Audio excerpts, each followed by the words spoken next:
Hello everyone, and welcome back to our continuation as we look at the roots and the history of German idealism and Romanticism. So in our first lecture we went over the history of philosophy from Thales to Hume very quickly to set the foundations for what the German idealists and the German Romantics are inheriting and responding to. So if you recall, we ended with Kant, and we ended with Kant's meditation on the history of philosophy and his meditation on British empiricism, unto which he eventually published the Critique of Pure Reason. The Critique of Pure Reason is the first of his trilogy. It's the Critique trilogy. Critique of Pure Reason is the one that most people are aware of. But then he also published the Critique of Practical Reason and the Critique of Judgment. We will look at an aspect of the Critique of Pure Reason, the Synthetic A Priori. That is the most important part of Kant's philosophy. His entire philosophy hinges upon this idea of the synthetic a priori. It's his way of rebutting against both the pure rational tradition as well as the pure empiricist tradition. But if we recall, Kant, after meditating on British empiricism, comes to the conclusion, the same conclusion that Hume reached, that if you take empiricism to its logical conclusion, you end up going down two roads to nihilism. You either move down the road of reductionist nihilism. This is the road, this is the path that the French materialists are taking. You simply reduce everything that exists, you tear it down, and then you hope that upon tearing down everything, you can sort of start over. That's going to be a major issue that other Romantic philosophers such as Fichte and Hegel are going to be responding to that, although Kant briefly discusses that. Again, Kant rejects that notion. You can't tear down and start over, because that's the idea of sort of reaching a blank slate, and then we're going to start from there. Alternatively, Kant also rejects the path that Locke and Hume are advocating for. Again, Locke and Hume realize that if you take empiricism to its logical end, you're left with an epistemological nihilism. So again, Hume says, well, we have to take on a token of axiomatic faith that all of our scientific theories are universally valid. We have no way of proving that definitively, because we can't cover, we can't analyze, we can't observe every single experiment across every inch of the universe. We can't do that, so we simply take on a token of faith that it's universally valid, and this is how we have some form of knowledge. Kant looks at that and says, well, really what that means is everything that exists in a simple sense. There's still structure, but everything on the inside is hollow. So it's a hollow form of nihilism. Things exist, but there's no substance. Again, that's the hollow men that T.S. Eliot is speaking of in his famous poem. It's also what many other romantic-oriented writers and poets will discuss. But briefly now, the empiricists, though, the empiricists are not foolish people. If you drink too much of the romantic Kool-Aid, you will probably think, well, the empiricists are just crazy. And they're not really crazy. They just understand what the problems of empiricism are, but they don't think that empiricism in of itself is the problem, right? Because with the publication of the new science, with the rise of the materialistic and deterministic philosophies of science, empiricism is the only form of philosophy that allows for that invention of the island, that guarantees the possibility of a materialistic and mechanistic philosophy without forcing one to assume a soul or a mind that is irreducible to moved matter, right? So this is what the new science is promoting. This is what empiricism agrees with. People like Hobbes, people like Locke, people like Hume, they're not foolish people. they recognize the problems that empiricism also brings. They realize that if you go down the reductionist route, you are left with nothing more than a nihilism. Now, of course, none of the British empiricists are advocating for that. That's ultimately what the disciples of the empiricists in France, again, the French materialists, that's what they're going to be advocating for. That's also laden with, you could probably tell it's laden with specific political and religious goals in mind, as the French are taking in the empiricist tradition. But nevertheless, the empiricists are convinced that the social contract guarantees the possibility of a mechanistic and materialistic philosophy and politics, and that this is what constitutes formal knowledge from the Humean perspective. And so, this is the price we have to pay. This is the price of progress, right? This is the price we pay to achieving a mechanistic and materialistic philosophy and a way of life. It's unsettling, it's disturbing, it's going to cause plenty of problems in ethics and in political philosophy, but nevertheless, this is the price we have to pay in order to achieve the social contract that promotes a materialistic and mechanistic way of living. The Romantics, however, are very perturbed by this. And long before Kant or even Hamann, you have plenty of people in Britain who are responding to this, even precursors who are aware of the potential dangers that the rejection of the Greco-Roman Catholic tradition is going to bring. Somebody like Richard Hooker, who's an Anglican, is responding to this, as well as other philosophers like the Earl of Shaftesbury responds to this. The Cambridge Platonists are responding to all of this. Again, I don't have the time to discuss that history, although that is another fascinating aspect to the history of philosophy. You also have English literature. Somebody like Jonathan Swift, his great book, Gulliver's Travel, is a satire of the mechanistic, materialistic British empiricism that is prominent, that is on the rise in his day, right? The second story, the story where Gulliver goes to the city in the sky, Laputa, that is Swift's great satire of what a purely materialistic and empirical society would end up becoming. But it's the German Romantics who really become famous for their critique of empiricism.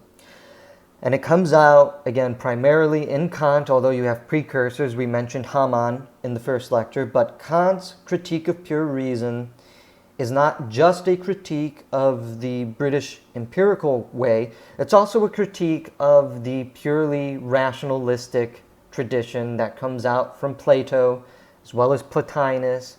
It's also a critique of the Cambridge Platonists, who are again pure rationalists. Kant thinks that there is a limit to reason. Reason can only get us so far. The same is true for empiricism. Now, very briefly, Kant is looking at this and looks at the division between a priori rationalism and a posteriori empiricism. He looks at the two of them individually. Okay, so what is the a priori? Again, the a priori is knowledge without experience. This is the knowledge you can have because we have innate ideas. We can simply think about it. The definitions of the ideas are true. That's a simple syllogism in philosophy. It is true by definition, so you don't really need to experience it. We just know it to be true. And the a posteriori this is knowledge that requires experience. Knowledge can only happen through experience. There are those who are going to argue, the British empiricists do, somebody like Hobbes does, that all a posteriori knowledge ultimately has to be some form of social construction. However, there's a different tradition that comes out of empiricism that goes all the way back to Aristotle and Augustine. This is the idea of the synthetic a posteriori. So the synthetic a posteriori, that is that which is true by experience. You know it is true by experience, but you also know it's true by experience because it confirms it confirms the original ideas that we have. So Kant is looking at this and says, you know what? Both models are actually, in a loose sense, they're pretty reasonable, right? It's pretty reasonable for somebody to conclude that we have innate ideas, we can know it through rational introspection, and that it's true by definition. So our knowledge comes simply from that. And then on the other hand, if you just look at empiricism, if you look at the a posteriori traditions, right, knowledge from experience as well as knowledge being validated from true experience, that seems pretty reasonable too.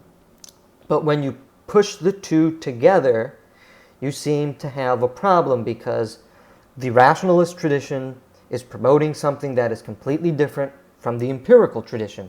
So the two are clashing, right? This is a problem for Kant if you are a monist, right? If you're a rational monist, you are automatically saying that the monistic empirical tradition can't be right.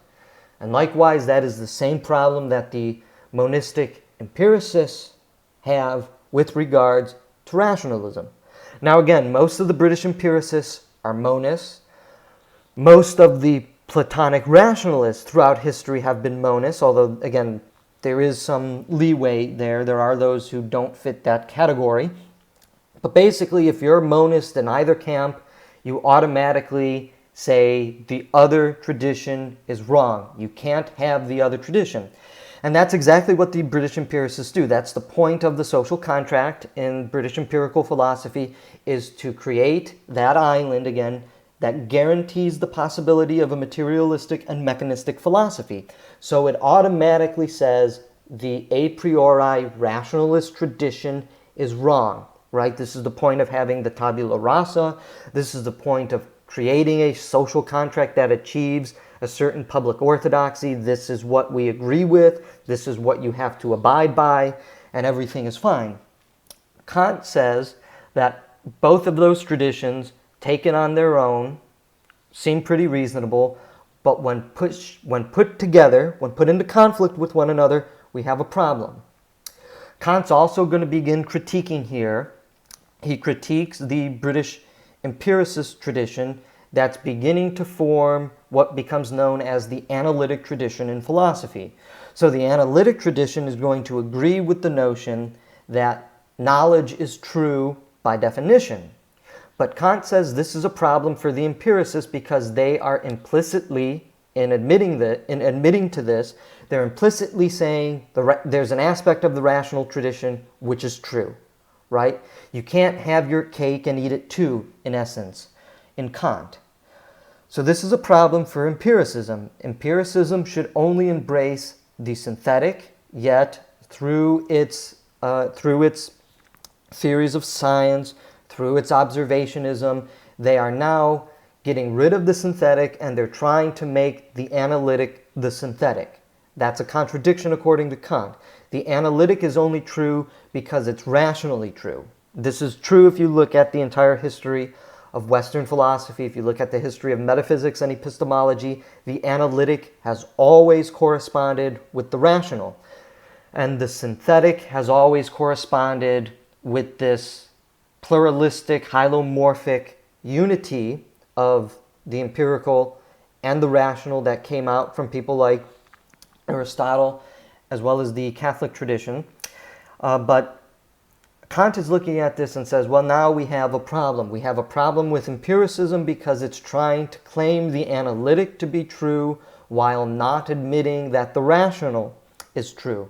Yet at the same time, Kant says there's a problem with the rational tradition. There's a problem with the rational tradition because it leads to a certain flight from the world, right? The mind is all that is real. The idea that is all that is real. Yet Plato himself says, basically, that you can take somebody from their innate ideas who's not a philosopher and have them have a certain experience of beauty, and he simply knows beauty because of this. So even Plato is recognizing that there's a certain truth to the knowledge that comes from experience.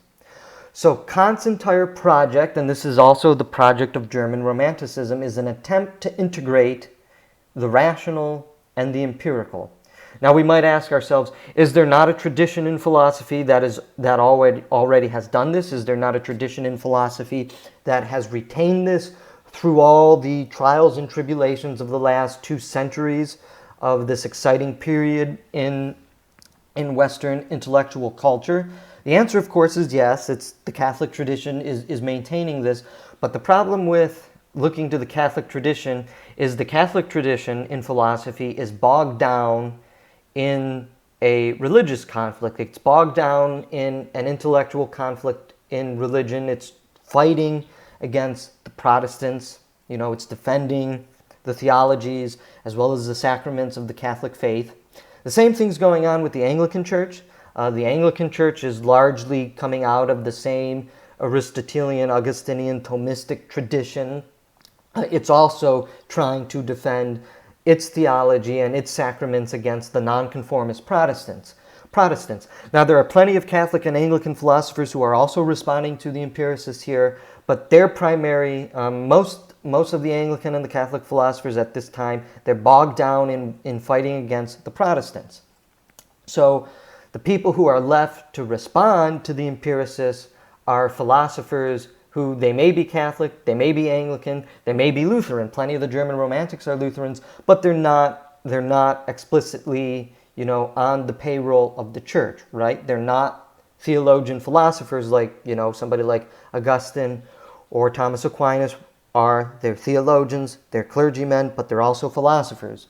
So it's basically left to philosophers to be responding to the empiricists.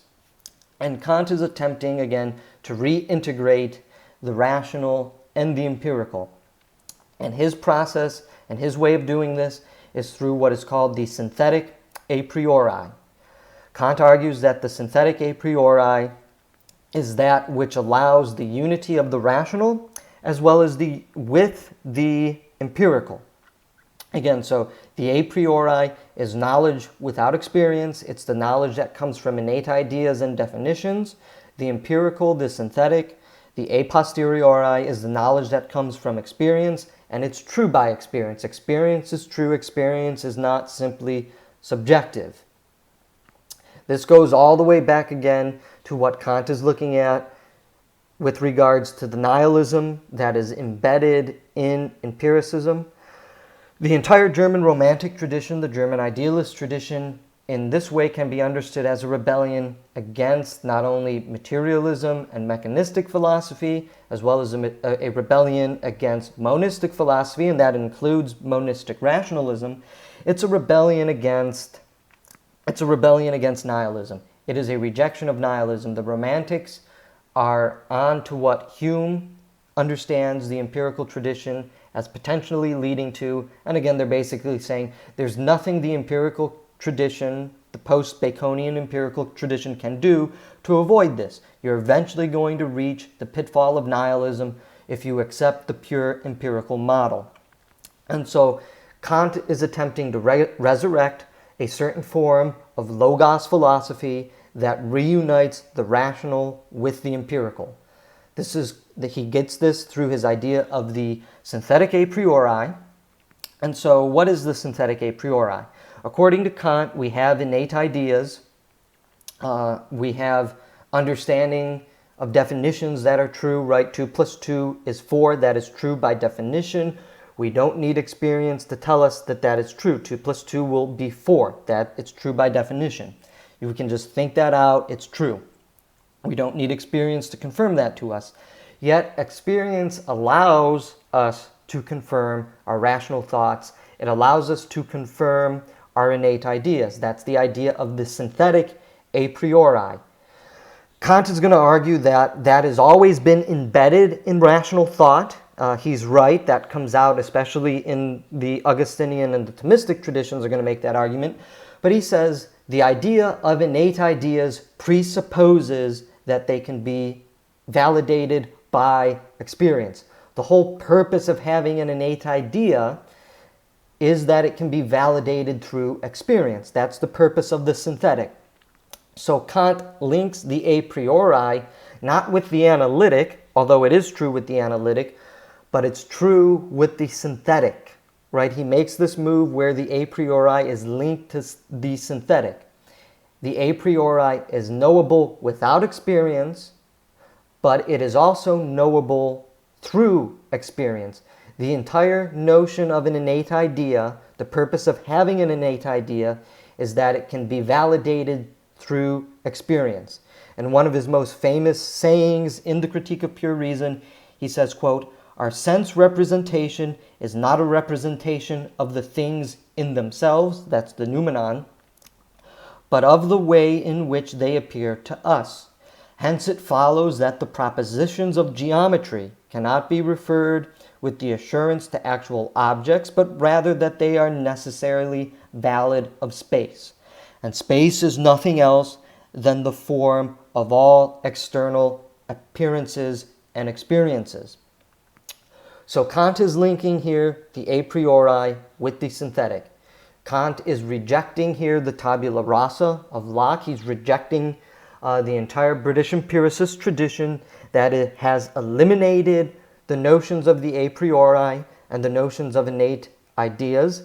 Kant is reintegrating that back. He's saying that no, we do have innate ideas. We have an innate ideas that push us to the transcendent, yet the transcendent can be experienced in concrete terms. The entire notion of having an innate idea is that not only can we know it through rational introspection, but more importantly, we can validate our rational thoughts, we can validate our innate ideas, and we can validate our definitions through experience. So if somebody comes along, for instance, and says 2 plus 2 does not equal 4, I'm thinking about it, 2 plus 2 equals 5, and let's say that person thinks that that is rationally justifiable, and we might agree with this in this thought experiment here, that it seems rational that 2 plus 2 equals 5. Kant's going to say, well, just because you have a rational thought process doesn't necessarily mean you've reached the proper conclusion. In order to know that you've truly reached the proper conclusion, you need the experience. You need the synthetic.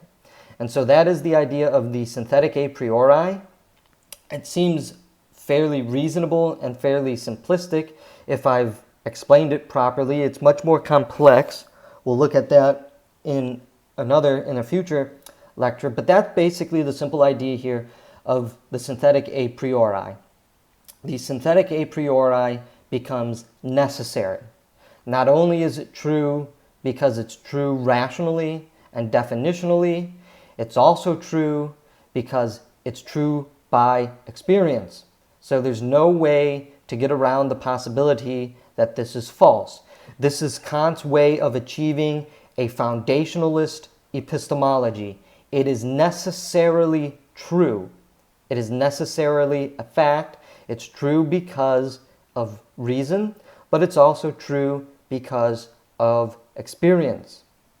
And so this notion that it is true by reason, and that by this reason it is validated through our experience, it's validated through the synthetic, Kant believes he has now resolved the problem of pitting rationalism against empiricism, that he has resolved and that he has saved the analytic, that we can have an analytic that is not empirical because that's a contradiction. The analytic is only true because it is rational, it's true by definition.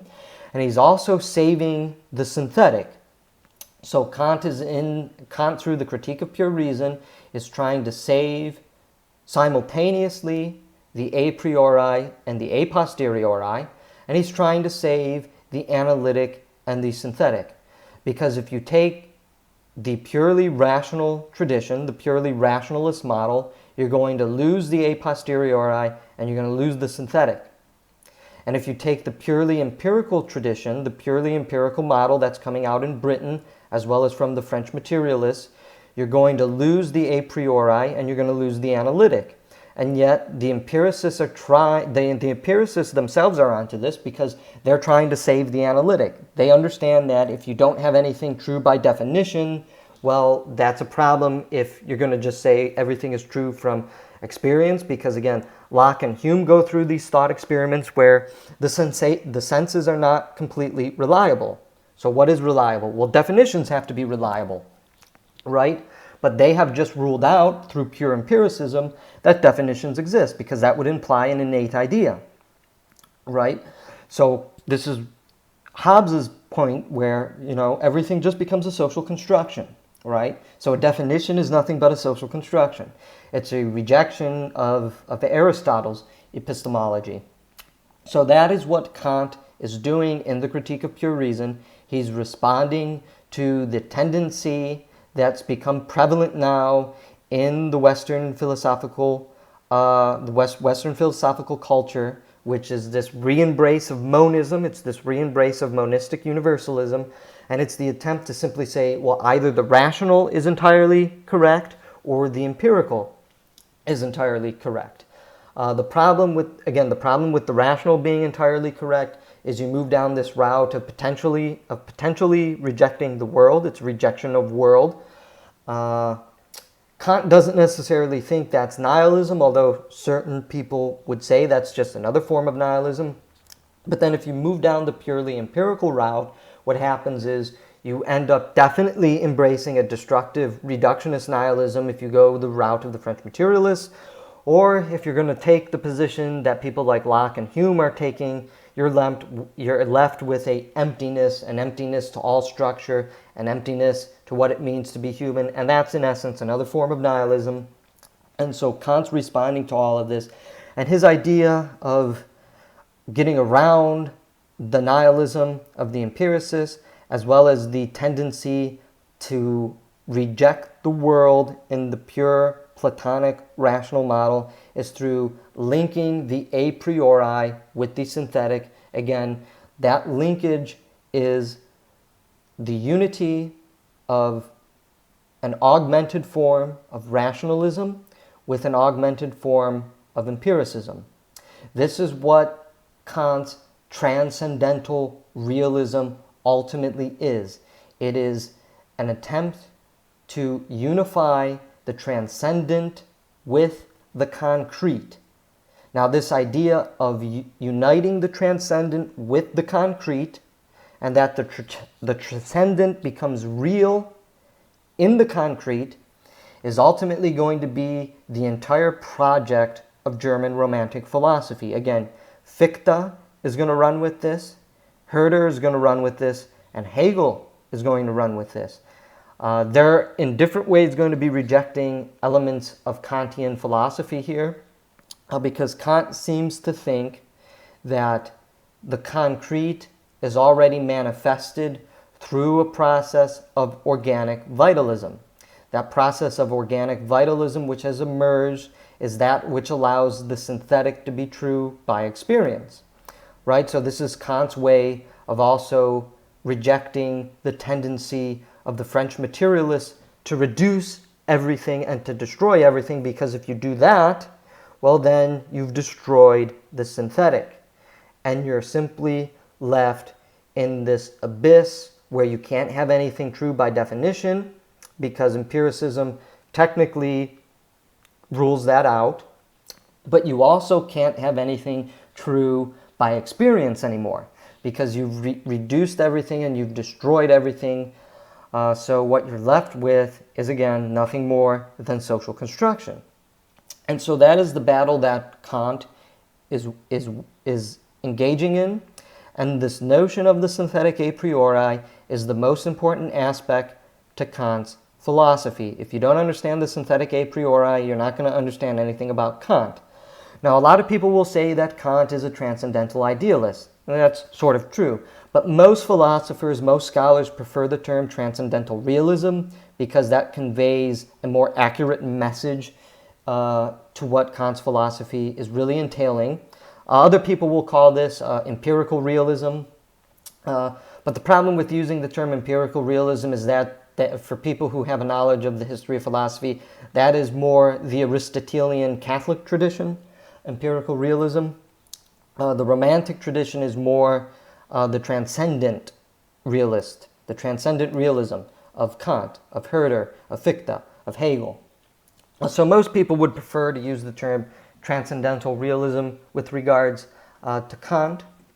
Now, if you recall at the very beginning, I did mention that Kant says there is a limit to reason, right? And this leads to a form of Kantian skepticism. And this is part of Kant's complex relationship with metaphysics and epistemology. Was Kant the savior of metaphysics and epistemology, as many people believe? Or was Kant ultimately the destroyer of metaphysics and epistemology?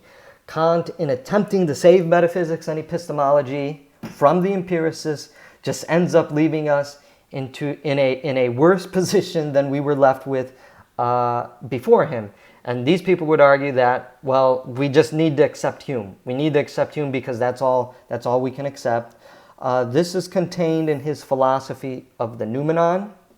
This is related to his transcendental realist philosophy. This is also a major component in the Critique of Pure Reason. And so when we return with looking at Kant, we will then explore the relationship of the synthetic a priori to the noumenon.